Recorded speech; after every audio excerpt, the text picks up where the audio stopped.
Yo, what up guys? Welcome to Gameover Entertainment, and today on the channel we're talking about a what if theory for The Walking Dead final season episode 1 and 2. I haven't made one of these in quite a while, but we're going to get this one out. What if Marlon actually traded Clementine in to the Raiders? What would have happened? Alright, so this is a theory that I thought about for a while because we learned at the end of episode 1 what Marlon's plans were for Clementine, what his true intentions were for Clementine when he saved her from that car. If those raiders come back, Marlon said he'd let them take you. Take us? To make them go away. Like he did. Like he did with 10 sisters. It was to trade her and AJ to the Raiders as, you know, I guess payment for protection so they don't come and get the other kids. So that was the original plan. That's what Marlon originally wanted to do, but things went sideways when he started that argument with him and Brody got out of hand and Clementine got investigative. So what if that never happened? What if things went according to his original plan?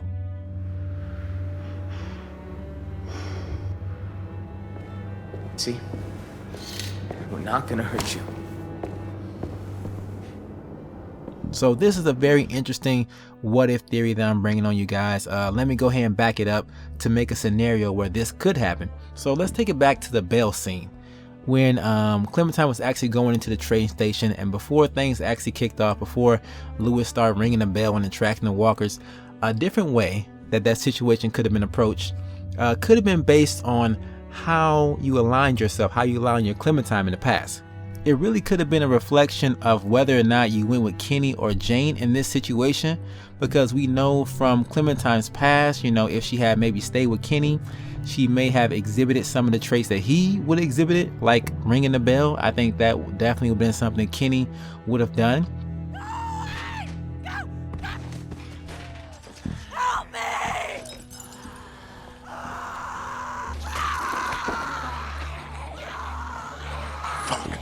Shoot her. Put her out of this misery. They don't know we're here. What do you mean? I mean, we leave her alive and she draws them all to her, buying us time. Ken. Think about it. We're always worrying about the ones we can't see. She stays alive and brings them all out of their holes. But I think if Clementine did things more in a Jane type of way, where she actually used a more silent treatment, and using that more silent treatment, like making a cow catcher, you know, disabling the walker, taking out his jawline, taking out his arms, and using it to actually guide your path to the train station so you don't get hurt by any other walkers, would have been a very interesting technique. Okay, just tell me what to do. We'll make a cow catcher. Not gonna bite anybody now, are ya? Follow me. Also, using the walker's blood to cover up Clementine and maybe AJ, maybe Violet and Lewis up so they can actually walk through the herd without being disturbed, would have been an alternative route. They could have did things without making any noise, and now that they didn't make any noise, they didn't attract the attention of Abel.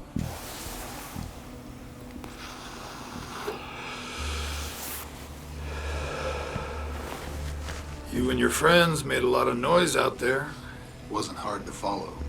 And without Abel being in the equation anymore, that means later on when we bring the food and supplies back to the camp, Brody's not on high alert, she's not freaking out, and she's not having that argument at night.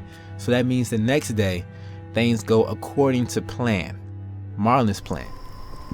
She took them outside the safe zone. They saw someone. You know what that means. Enough!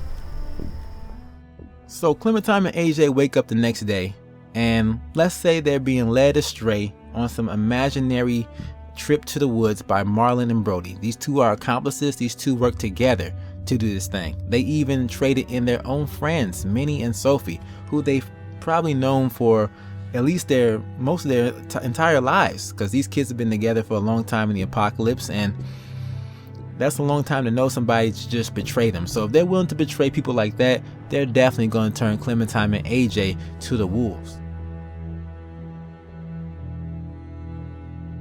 And let's not forget the real enforcer, Rosie. But a little twist on this part is that Brody and Marlon do not know that Lily is acquainted with Clementine. So that would have made the situation completely different. Like, say for instance, instead of me becoming kidnapped by Lily when she first sees me, when she first learns that who I am and our history and our past, and she's recollected on all that stuff, she actually offers me a hand to actually join her and the Raiders and AJ, the same hand she offered me the first time. And instead of actually denying that hand, now that we know the truth, now that we probably being drawn out to the woods and being betrayed by Marlon and Brody right there at that point, and we're finding out about that betrayal right there at that moment, we can actually take our revenge on them against Marlon and Brody if Lily still offered that same hand of come be on my side, come be on my team. Or it could have went the other way with Marlon, Brody, Lily, and probably Abel all against Clementine and AJ, trying to kidnap them and draft them into their war that's going on right now. And let's say for instance that actually did go through and Lily was able to capture Clementine and AJ, giving so many people against Clementine and AJ and being caught off guard by the trap that Marlon had planned here. It probably would have happened. So Clementine and AJ get drafted into this whole war situation where Lily and her group is fighting against another community, and we learn more about the situation from that side of things.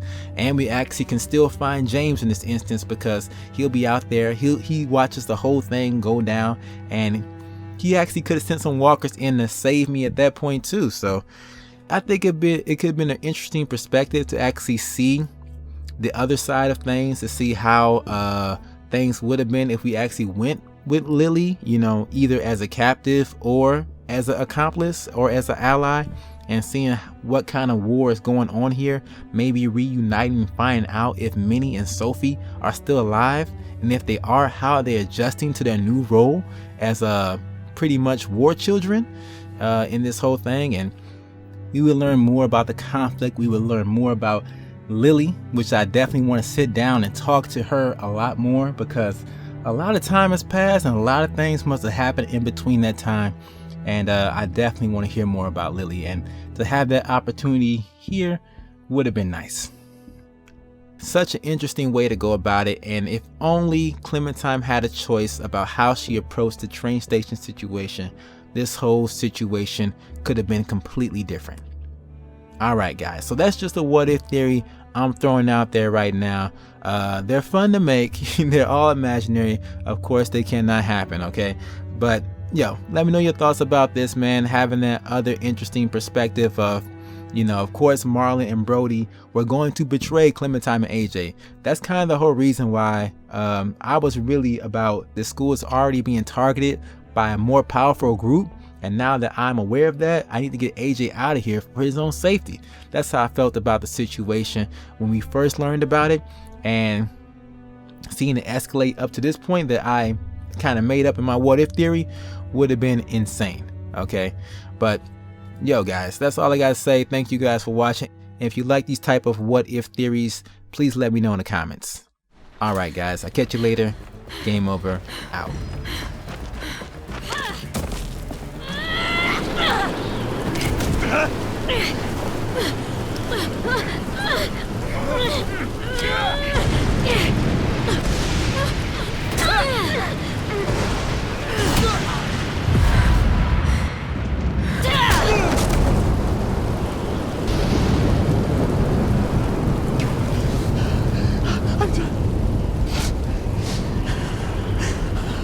I'm done. She kicked his ass. You're getting thrown into the basement until we can figure out what to do with you.